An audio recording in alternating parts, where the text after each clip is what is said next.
Hello friends, welcome to my channel. Friends, మీకు మా video నచ్చినట్లయితే వీడియోని లైక్ చేయండి, అలాగే ఛానల్ని సబ్స్క్రైబ్ చేసుకోండి.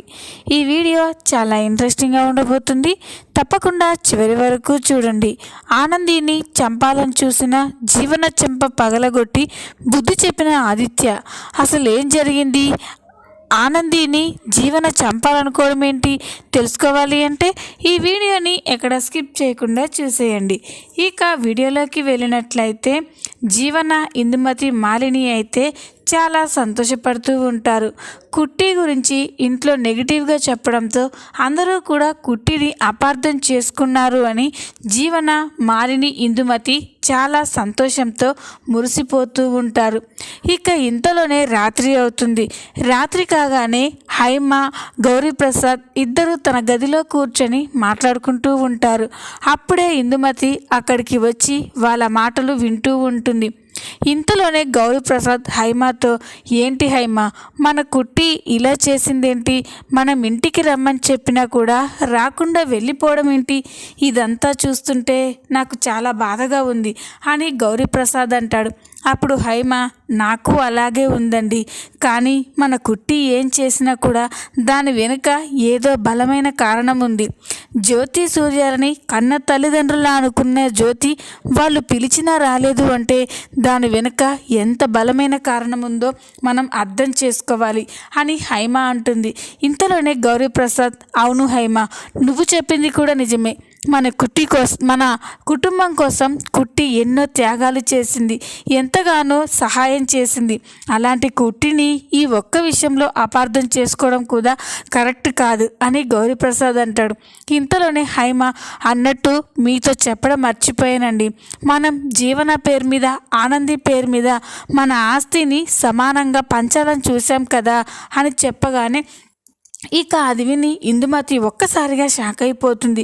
ఇదేంటి, మళ్ళీ వీళ్ళు ఆస్తి పంపకాల గురించి మాట్లాడుకుంటున్నారే అని అనుకుంటూ ఉంటుంది.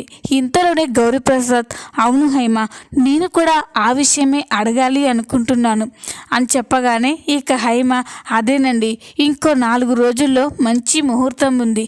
అదే రోజున జీవనాకి, ఆనందికి మన ఆస్తిని సమానంగా రిజిస్ట్రేషన్ చేపిద్దాం. ఈ విషయం గురించి నేను జ్యోతి, సూర్యాలతో కూడా మాట్లాడాను, వాళ్ళు కూడా సరే అన్నారు. మీరు కూడా ఒప్పుకుంటే ఇక ఆ ఏర్పాట్లు చూస్తాం అని హైమ చెప్పగానే ఇక గౌరీప్రసాద్ కూడా, ఇందులో ఒప్పుకోవడానికి ఏముంది హైమ, మనం ఎప్పుడూ అనుకున్నదే కదా, కుట్టి కూడా మన జీవనతో పాటే సమానంగా అని. అందుకే నువ్వు చెప్పినట్లే మంచి ముహూర్తం ఉందని చెప్పావు కదా, ఆ రోజే జీవనకి, కుట్టికి మన ఆస్తిని చెరి సమానం రిజిస్ట్రేషన్ చేపిద్దాం అని గౌరీప్రసాద్ చెప్పగానే అది విని ఇందుమతి ఒక్కసారిగా షాక్ అయిపోతుంది. ఏంటి, వీళ్ళు ఆ కుట్టి గురించి ఇంకా ఇంత మంచిగా ఆలోచిస్తున్నారు, అసలు ఈ జీవన ఎక్కడ చచ్చింది అని చెప్పి ఇక ఇందుమతి జీవన గదిలోకి వెళ్తుంది. ఇందుమతి గదిలోకి వెళ్ళేసరికి జీవన మ్యూజిక్ పెట్టుకొని డ్యాన్స్ చేస్తూ ఉంటుంది. జీవనాన్ని అలా చూసి ఇందుమతికి చాలా కోపం వస్తుంది. ఇక వెంటనే వెళ్ళి మ్యూజిక్ ఆఫ్ చేస్తుంది. అది చూసి జీవనకి చాలా కోపం వచ్చి, ఏంటి చిన్నగ్రాని, ఎందుకు మ్యూజిక్ ఆఫ్ చేశావు? నేను ఈరోజు చాలా సంతోషంగా ఉన్నాను అని జీవన అంటుంది. అప్పుడు ఇందుమతి, ఎందుకే సంతోషం అని చెప్పగానే ఇక జీవన, ఎందుకేంటి చిన్నగ్రాని, ఆ కుట్టిని ఈ ఇంటి నుంచి శాశ్వతంగా దూరం చేశాం కదా అని అంటే అప్పుడు ఇందుమతి, నీ మొహం, అక్కడ మీ నాన్నమ్మ, మీ తాతయ్య ఆ కుట్టి గురించి ఎలా ఆలోచిస్తున్నారో తెలుసా అని చెప్పగానే ఇక జీవన, ఏంటి చిన్నగ్రాని అనగానే అప్పుడు ఇందుమతి, అవునే, ఈ ఆస్తిని మొత్తం ఆ కుట్టికి, నీకు ఇద్దరికి సమానంగా రిజిస్ట్రేషన్ చేయాలని వాళ్ళు మాట్లాడుకుంటుంటే ఇప్పుడే నేను విన్నాను అని ఇందుమతి అంటుంది. ఇందుమతి అలా చెప్పగానే జీవన స్టన్ అయిపోతుంది. ఏంటి చిన్నగిరాని నువ్వు చెప్పేది, ఇదంతా నిజమా? ఈరోజే కదా కుట్టిని ఇంట్లో నెగిటివ్ చేశాను, అందరి మనసుల్లో కుట్టిని బ్యాడ్ చేశాను కదా, మళ్ళీ వాళ్ళు ఇలా ఎలా ఆలోచిస్తున్నారు అని చెప్పగానే అప్పుడు ఇందుమతి, ఇలా కాకపోతే ఇంకా ఎలా ఆలోచిస్తారు? మనం ఆ కుట్టిని ఎంత బ్యాడ్ చేయాలన్నా కూడా వీళ్ళు మాత్రం ఆ కుట్టిని ఒక దేవతలా చూసుకుంటున్నారు. ఇంకో 4 రోజుల్లో మంచి ముహూర్తం ముహూర్తం ఉందని, అదే ముహూర్తానికి నీతో సమానంగా ఆనంది కూడా ఆస్తిని రిజిస్ట్రేషన్ చేస్తాము అని మాట్లాడుకుంటున్నారు. దానికి మీ అమ్మా నాన్నలు కూడా ఒప్పుకున్నారట. ఇక మనం చేసేది ఏమీ లేదు. ఆ ఆనంది నీతో సమానంగా ఈ ఇంటి ఆడపిల్లల అయిపోతుంది. అప్పుడు నీ పరిస్థితి ఏంటో ఊహించగలవా అని చెప్పగానే జీవన కోపంతో రగిలిపోతుంది. లేదు చిన్నగిరాని, అలా జరగడానికి వీల్లేదు. నేను ఏదైతే జరగకూడదు అనుకున్నానో అదే జరుగుతూ ఉంటే నేను ఎలా చూస్తూ ఊరుకుంటాను అని చెప్తుంది. అప్పుడు ఇందుమతి, ఇంకా ఏం చేస్తావే, నువ్వేం చేయగలవు? ఇక ఏం చేయలేవు. ఆనందికి నీతో సమానంగా ఆస్తి రాయడాన్ని నువ్వు ఎప్పటికీ ఆపలేవు అని ఇందుమతి జీవనని రెచ్చగొడుతూ ఉంటే ఇక జీవన, లేదు చిన్నగ్రాని, నేను ఆపుతాను అని అంటుంది. అప్పుడు ఇందుమతి, ఎలా ఆపుతావు అని అడిగితే అప్పుడు జీవన, ఇన్ని రోజులు ఆ కుట్టిని గురించి నేను పట్టించుకున్నట్లుగానే ఉన్నాను. కానీ ఆ కుట్టి ఉంటే నాకు ఏ రోజుకైనా ప్రాబ్లమే అని నాకు బాగా అర్థమైపోయింది. అందుకే ఆ కుట్టిని లేకుండా చేస్తాను, దాన్ని లేపేస్తాను. అప్పుడు నాకు నా ఆస్తికి ఎలాంటి అడ్డు ఉండదు అని జీవన చెప్పగానే ఇందుమతి సంతోషపడుతూ, మంచి నిర్ణయం తీసుకున్నావు జీవన, ఇంతకీ ఎలా లేపేయబోతున్నావు అని అంటే అప్పుడు జీవన, చూస్తూ ఉండుకు చిన్నగిరాని, నీకే అర్థమవుతుంది అని తన ఫోన్ తీసి కొంతమంది రౌడీలకి ఫోన్ చేస్తుంది. జీవన నుండి ఫోన్ రాగానే రౌడీలు ఫోన్ లిఫ్ట్ చేసి, చెప్పండి మేడం అని అంటారు. అప్పుడు జీవన, రే, మీరు ఒక అమ్మాయిని లేపేయాలి అని చెప్పగానే ఇక రౌడీలు, ఎవరు మేడం, ఫోటో పంపించండి అని చెప్తారు. ఇక జీవన సరే అని తన ఆనంది ఫోటోని రౌడీలకి పంపిస్తుంది. ఇక రౌడీలతో, రే, ఎట్టి పరిస్థితిలో అది మిస్ అవ్వకూడదు, మీకు ఎంత డబ్బు కావాలన్నా ఇస్తాను, కానీ అది మాత్రం చావాలి అని చెప్పగానే ఇక రౌడీలు కూడా, సరే మేడం, రేపటిలోగా ఈ అమ్మాయి చావు వార్త మీరు వింటారు అని రౌడీలు ఫోన్ పెట్టేస్తారు. ఇక రౌడీలు ఆనందిని చంపడం కోసం ఆనందిని ఫాలో అవుతూ మంచి సమయం కోసం ఎదురు చూస్తూ ఉంటారు. ఇక ఇదిలా ఉండగా ఒకరోజు సాయంత్రం ఆదిత్య ఇంట్లో బోర్ కొడుతూ ఉండడంతో ఆనంది, ఇంట్లో చాలా బోర్గా ఉంది, కాసేపు అలా ఈవినింగ్ వాక్కి వెళ్ళొద్దామా అని ఆదిత్య అంటాడు. ఆదిత్య అలా అడిగేసరికి ఆనంది కూడా, అవును ఆదిత్య గారు, ఎప్పుడు ఆఫీస్ ఇల్లు ఇదేనా, నాకు బోర్గా అనిపిస్తుంది, పదండి అలా సరదాగా ఈవినింగ్ వాక్కి వెళ్ళొద్దాం, మనకు కూడా చాలా ఫ్రీగా ఉంటుంది అని ఆనంది చెప్తుంది.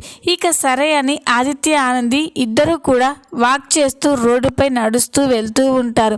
అది గమనించిన రౌడీలు ఆనందిని చంపడానికి ఇదే సరైన సమయం అని వాళ్ళని చుట్టుముడతారు. ఇక అది చూసి ఆనంది ఆదిత్య ఇద్దరు ఒక్కసారిగా షాక్ అయిపోతారు. ఇక ఆదిత్య, రే, ఎవరు మీరు, మాకెందుకు అడ్డుగా వచ్చారు అని అడుగుతాడు.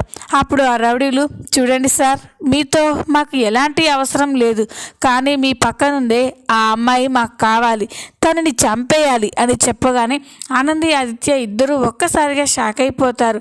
ఇక ఆదిత్య, ఏంట్రా పిచ్చి పిచ్చిగా ఉందా, తనని చంపడం ఏంటి అని అంటే అప్పుడు ఆ రౌడీలు, అవన్నీ మీతో చెప్పడం అనవసరం సార్, మీరు సైలెంట్గా ఉంటే మా పని మేము చేసుకెళ్తాం అని అంటారు. ఇక అది విని ఆదిత్య, ఏంటి మీరు అనేది, ఏం మాట్లాడుతున్నారు, మర్యాదగా పక్కకు తప్పుకోండి అని ఆనంది కూడా అంటుంది. అప్పుడు రౌడీలు, అలా అంటే ఎలా పాప, నువ్వు మాకు కోఆపరేట్ చేసావనుకో చావు ఎంత సింపుల్గా ఉంటుందో నీకు చూపిస్తాం, కాదు కూడదు అంటే చావు ఎంత భయంకరంగా ఉందో నీకు తెలుస్తుంది అని రౌడీలు మాట్లాడుతూ ఉంటే ఆదిత్యకి చాలా కోపం వస్తుంది. ఇక ఆదిత్య ఆ చైర్ నుండి లేవడానికి ప్రయత్నించినా కూడా లేవలేని స్థితిలో ఉంటారు. ఇక రౌడీలు మాత్రం ఆనందిని చంపడం కోసం ఆనంది మీద దాడి చేస్తారు.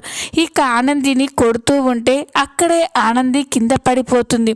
ఆనంది అది చూసి భయపడిపోతూ ఆదిత్య గారు హెల్ప్ హెల్ప్ అని అరుస్తూ ఉంటుంది. కానీ ఆదిత్య మాత్రం ఏం చేయలేని పరిస్థితుల్లో ఆనంది అని బాధపడుతూ ఉంటారు.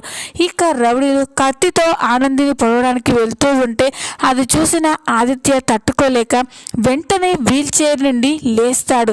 లేచి పరిగెత్తుకుంటూ వెళ్ళి ఆనందిని కత్తి పొడవబోతూ ఉంటే ఇక అడ్డుకుంటాడు. అది చూసి ఆనంది అయితే చాలా సంతోషపడుతుంది. ఆదిత్య గారు అని చాలా ఎగ్జైట్ అయిపోతూ ఉంటుంది. ఇక ఆదిత్య అంతసేపు వీల్ చైర్లో ఉండి అక్కడికి రావడం చూసి రౌడీలు కూడా షాక్ అయిపోయి చూస్తూ ఉంటారు. ఇక ఆదిత్యకి చాలా కోపం వచ్చి, రేయ్ ఆనందినే చంపాలని చూస్తారా, మిమ్మల్ని చంపేస్తానరా అని ఆదిత్య ఆ రౌడీలతో ఫైట్ చేస్తారు. ఇక ఆదిత్య దెబ్బలు తట్టుకోలేక రౌడీలు అక్కడి నుంచి పారిపోతారు. ఆదిత్య అలా ఫైట్ చేస్తూ ఉంటే ఆనంది మాత్రం చాలా సంతోషపడుతూ చూస్తూ ఉంటుంది. ఇక అలా రౌడీలందరూ పారిపోయిన తర్వాత అందులో ఉన్న ఒక రౌడీని పట్టుకొని ఆదిత్య బాగా చితక్కొడతాడు. ఇక చితక్కొట్టి, రేయ్ చెప్పరా, ఎవర్రా ఆనందిని చంపమని చెప్పింది, చెప్పు అని బెదిరించడంతో ఇక ఆ రౌడీ తట్టుకోలేక, జీవన అనే అమ్మాయి ఆనందిని చంపమని మాకు డబ్బు ఇచ్చింది సార్, అందుకే మేము ఇలా చంపడానికి వచ్చాం అని చెప్పగానే ఆదిత్య ఆనంది ఒక్కసారిగా షాక్ అయిపోతారు. ఇక రౌడీ అక్కడి నుంచి పారిపోయిన తర్వాత ఇక ఆనంది ఆదిత్య స్టన్ అయిపోయి చూస్తూ ఉంటారు. ఆదిత్యకి జీవనపై పట్టరాని కోపం వస్తుంది. ఇక వెంటనే ఆనంది చెయ్యి పట్టుకొని కోపంగా జీవన వాళ్ళ ఇంటికి వెళ్తాడు.